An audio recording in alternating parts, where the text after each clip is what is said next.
Hello everyone, and welcome to a new episode of the podcast. As always, I am your host Tudor, and thank you for joining me each Wednesday to explore the many facets that define the human experience.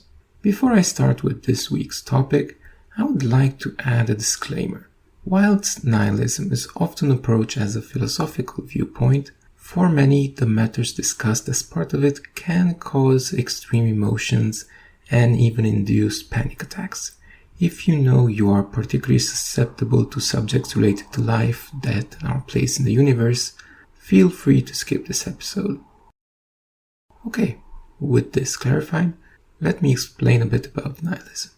Put simply, nihilism is a philosophical view that has as a main thesis the rejection of many of the core truths that humanity has developed through the ages, such as objective truth, knowledge, morality, values, and even meaning.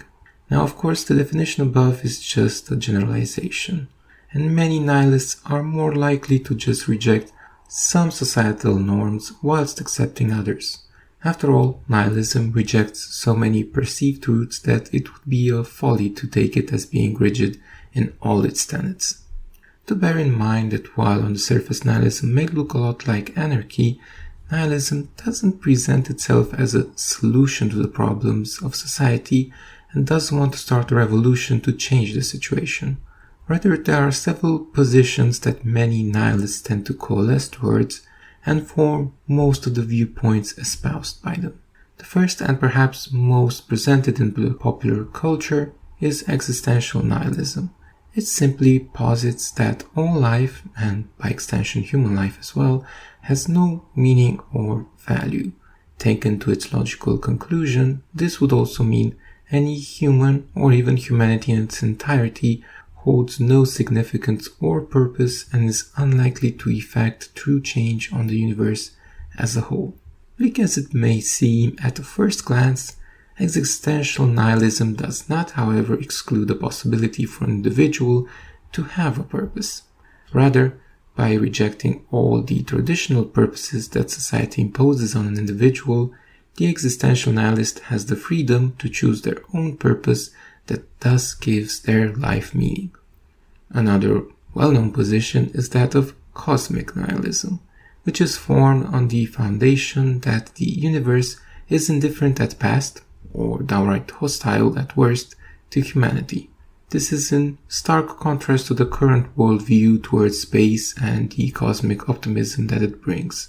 Rather, cosmic nihilists believe the universe will not solve humanity's problems and might be a host for countless species that either through natural selection or survival instinct will be hostile against other spacefarers.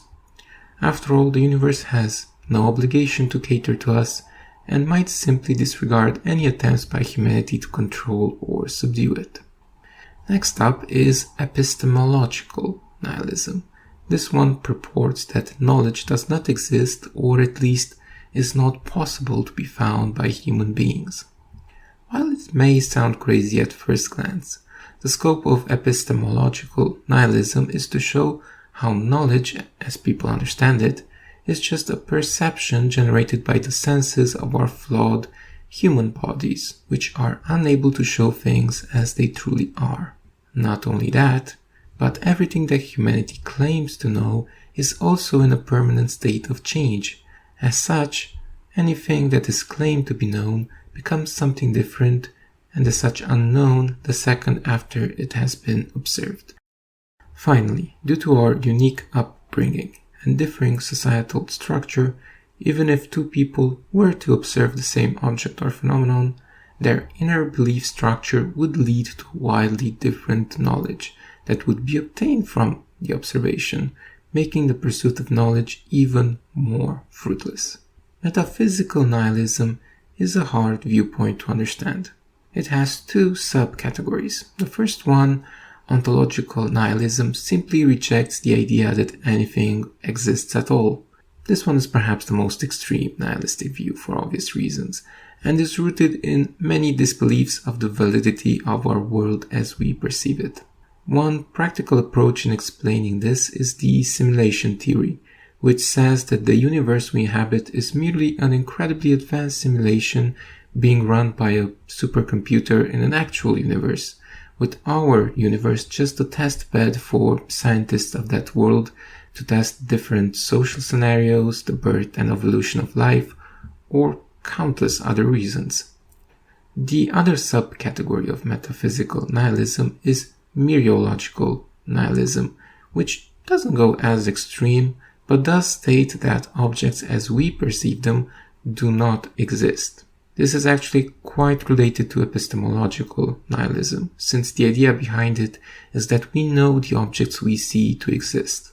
However, in practice, we only see these objects because that is how our eyes were built to detect them for evolutionary reasons, so that we can avoid obstacles, notice food, avoid predators, recognize friends, and so on. As quantum physics has shown, even the most solid objects are mostly empty space with a flood of particles deciding to concentrate their ceaseless movements around a certain area, giving birth to what we perceive as objects with our limited sense.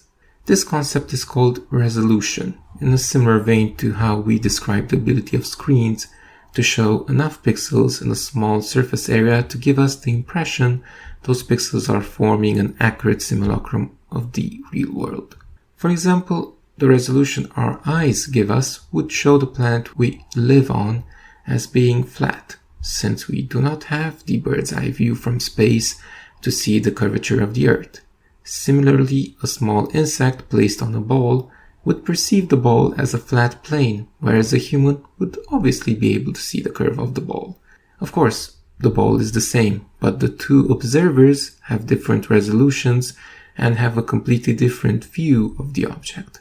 That is why mereological nihilists believe that if humans had the adequate resolution to see objects, we would realize these do not exist in any traditional sense, and rather everything is just part of a massive universal soup with no clear delimitations. On the other hand, moral nihilism is a simple position to explain. As part of the fabric of any society, all actions have been ascribed a certain moral value or another. Some actions are good, some are bad, some are in a gray area that sits between good and bad, depending on the person making the moral judgment.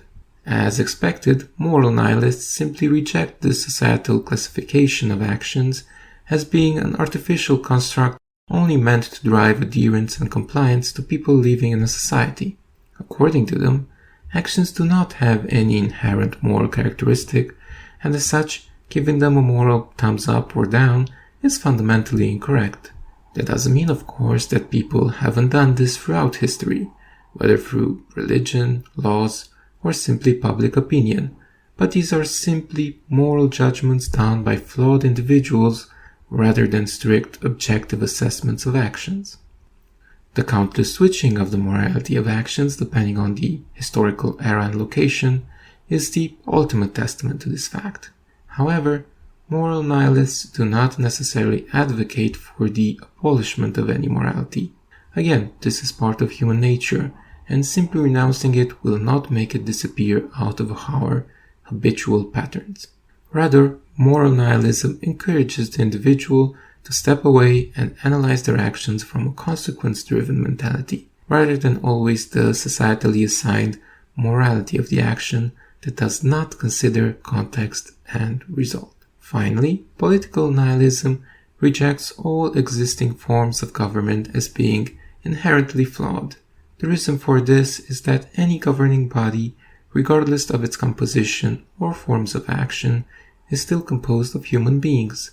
These human beings are already flawed and subjective in their actions, and the pursuit of politics tends to bring out the most power-hungry and manipulative individuals in the spotlight.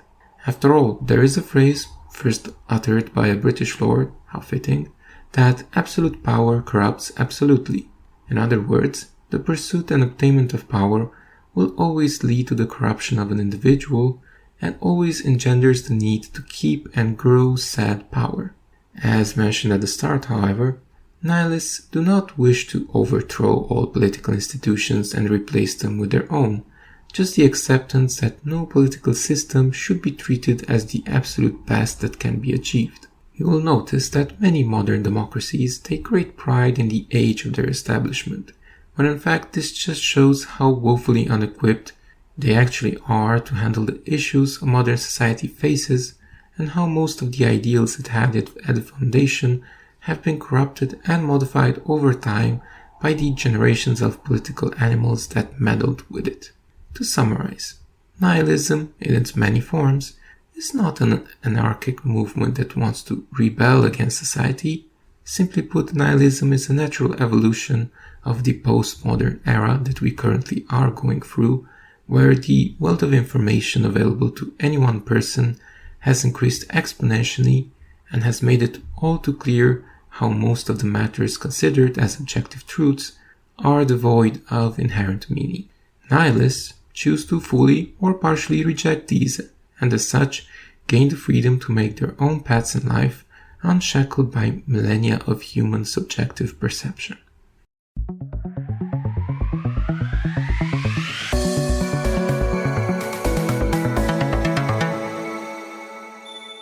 Moving on to my weekly fitness check-in.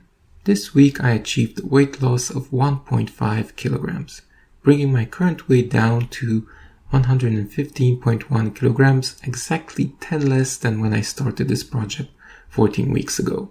This is frankly still an amazing result given the large amount of weight I shed last week as well.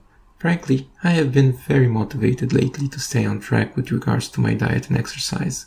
I have eaten quite less than usual and didn't even have a lot of appetite, which obviously helped a lot.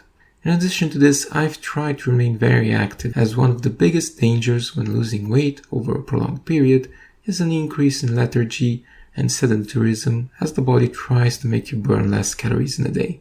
I've combated this with more hikes, and I've even picked up running again, albeit only downhill for now. For those of you that have listened to episode 4, you might recall how fondly I cherished the times when I was slimmer and able to run even a half marathon. So it makes sense I'm extremely excited to get back in shape for running and glad I have lost enough weight to make this a possibility. In any case, thank you for listening to this week's episode. As always, if you want to leave feedback, you can find the email address in the episode description. There you will also find the links to the podcast Twitter and Facebook, which you can follow to find out when the newest episode is released, as well as the podcast subreddit where you can discuss with others your opinions on the subject. Hope you all have a lovely week, and I'll see you next time. Cheers.